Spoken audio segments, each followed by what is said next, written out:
மறைவுற்ற செய்தியறிந்த பேரவை அதிர்ச்சியும் ஆற்றொன்னா துயரமும் கொள்கிறது.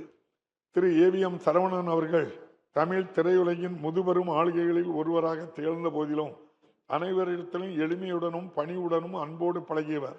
தமிழ் திரையுலகின் பாதையை வடிவமைத்து பல முன்னோடி படைப்புகளை அளித்து வரும் ஏவிஎம் நிறுவனத்தை திறம்பட வழிநடத்தியவர். அன்னாரது மறைவால் அவரை இழந்து வாடும் அவரது குடும்பத்தினருக்கும் தமிழ் திரையுலகத்தினர் உள்ளிட்ட அனைவருக்கும் இப்பேரவை தனது ஆழ்ந்த இரங்கலையும் அனுதாபத்தையும் தெரிவித்துக் கொள்கிறது. திரு சிவராஜ் பாட்டீல் முதுபெரும் அரசியல் தலைவர் அவர்கள் மறைவு குறித்து இந்திய அரசியல் முதுபெரும் தலைவரும் மக்களவை முன்னாள் தலைவருமான திரு சிவராஜ் பாட்டீல் அவர்கள் 12/12/2025 மறைவுற்ற செய்தியறிந்த பேரவை அதிர்ச்சியும் ஆற்றொன்னா துயரமும் கொள்கிறது. 50 ஆண்டுகள் தம்மை பொது வாழ்விற்கு அர்ப்பணித்து அனுபவமிக்க அரசியல் தலைவராக திகழ்ந்த திரு சிவராஜ் பாட்டீல் அவர்கள் 7 முறை மக்களவை உறுப்பினராக சிறப்புற பணியாற்றியவர்.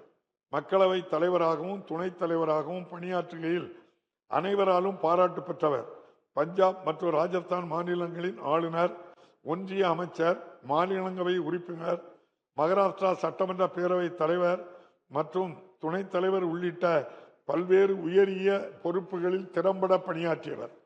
அன்னாரது மறைவால் அவரை இழந்து வாடும் அவர்தம் குடும்பத்தினர், அவர் சார்ந்த கட்சி தொண்டர்கள் உள்ளிட்ட அனைவருக்கும் இப்பேரவை தனது ஆழ்ந்த இரங்கலையும் அனுதாபத்தையும் தெரிவித்துக் கொள்கிறது.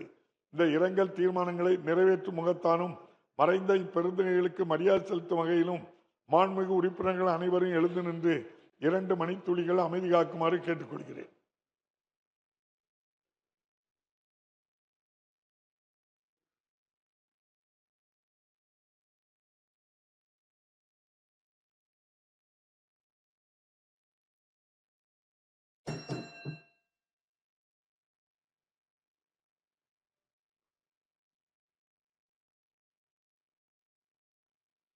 திரு கே பொன்னுசாமி சட்டமன்ற பேரவை உறுப்பினர் அவர்கள் மறைவு குறித்து 16வது தமிழ்நாடு சட்டமன்ற பேரவையின் உறுப்பினர் திரு கே பொன்னுசாமி அவர்கள் 23/10/2025 அன்று மறைவுற்ற செய்தியறிந்து இப்பேரவை அதிர்ச்சியும் ஆற்றொன்னா துயரமும் கொள்கிறது.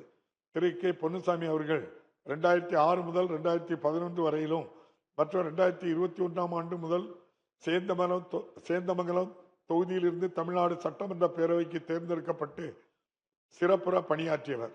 அரசின் நலத்திட்டங்களை தனது தொகுதி மக்களுக்கு கொண்டு செல்வதில் மிகுந்த அக்கறை காட்டியவர்.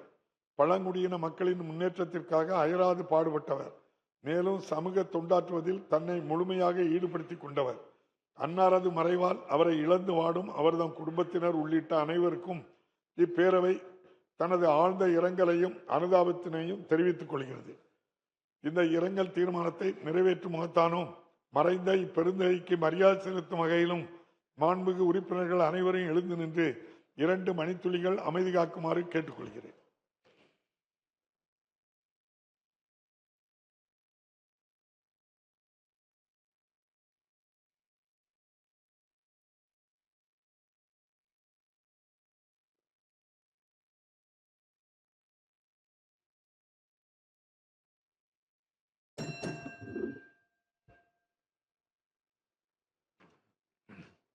மறைந்த இப்பெருந்தகைக்கு மரியாதை செலுத்தும் வகையில் பேரவையின் இன்றைய நிகழ்ச்சிகள் இத்துடன் ஒத்திவைக்கப்படுகின்றன.